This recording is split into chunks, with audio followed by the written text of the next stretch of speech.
Hi friends, എല്ലാവർക്കും Hasina's cooking വേഡിലേക്ക് സ്വാഗതം.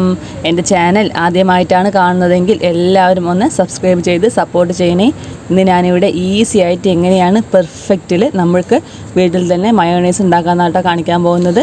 അതെങ്ങനെയാണെന്ന് നോക്കിയിട്ട് വരാം.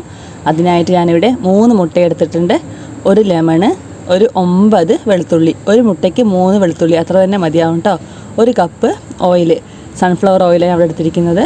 ഇനി മുട്ട നമുക്ക് മഞ്ഞയൊന്നും ഇല്ലാതെ അതിൻ്റെ വെള്ള ഭാഗം മാത്രമല്ലേ അതൊന്നും അതിലേക്ക് പൊട്ടിച്ചൊടിക്കാം. അതിനുശേഷം വെളുത്തുള്ളി കൂടെ കട്ട് ചെയ്തത് അതിലേക്ക് ഇട്ട് കൊടുക്കാം കേട്ടോ.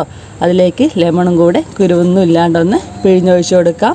അതിനുശേഷം നല്ല പോലെ ഒന്ന് നമുക്കൊന്ന് അടിച്ചെടുത്തിട്ട് വരണം. 1 മിനിറ്റ് നന്നായിട്ട് നടിക്കണം കേട്ടോ. അപ്പോൾ ഇതുപോലെ ഒന്ന് കിട്ടും. അതിനുശേഷം നമുക്കിതിലേക്ക് ആ വെജിറ്റബിൾ ഓയിലില്ലേ അതിൻ്റെ ഒരു 1/2 ഗ്ലാസ് കൂടെ ഒന്ന് ഒഴിച്ച് കൊടുത്തിട്ട് ഒരു 1/4 സ്പൂണ് ഉപ്പ് അതുകൂടെ ചേർത്തിട്ട് വീണ്ടും ഒരു 2 മിനിറ്റ് നല്ല ഹൈ സ്പീഡിലൊന്ന് അടിച്ചെടുക്കണം കേട്ടോ.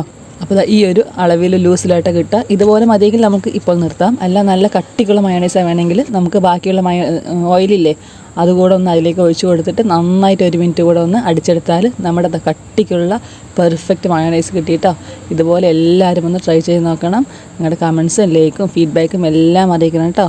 നമുക്കത് ഈ കട്ടിക്കാകുമ്പോൾ നമ്മുടെ ഈ ഷവർമയിലൊക്കെ തേക്കുമ്പോഴില്ലേ അത് ഒലിച്ച് പോകാതിരിക്കും. അതുകൊണ്ട് ഞാനെപ്പോഴും ഈ കട്ടിക്കാട്ടോ മയോണൈസ് തയ്യാറാക്കുക. മയോണൈസ് ലൂസാകുന്നതിനനുസരിച്ചിട്ട് നമ്മൾ അതിൽ ഓയിൽ ചേർത്ത് കൊടുക്കുകയാണെങ്കിൽ നല്ല കട്ടിക്കുള്ള പെർഫെക്റ്റ് മയോണൈസ് ലഭിക്കും കേട്ടോ. ഇതുപോലെ തയ്യാറാക്കി നോക്കാത്തവർ എല്ലാവരും ഒന്ന് ട്രൈ ചെയ്ത് നോക്കിയിട്ട് നിങ്ങളുടെ കമൻസും ലൈക്കും ഫീഡ്ബാക്കും എല്ലാം അറിയിക്കണേ.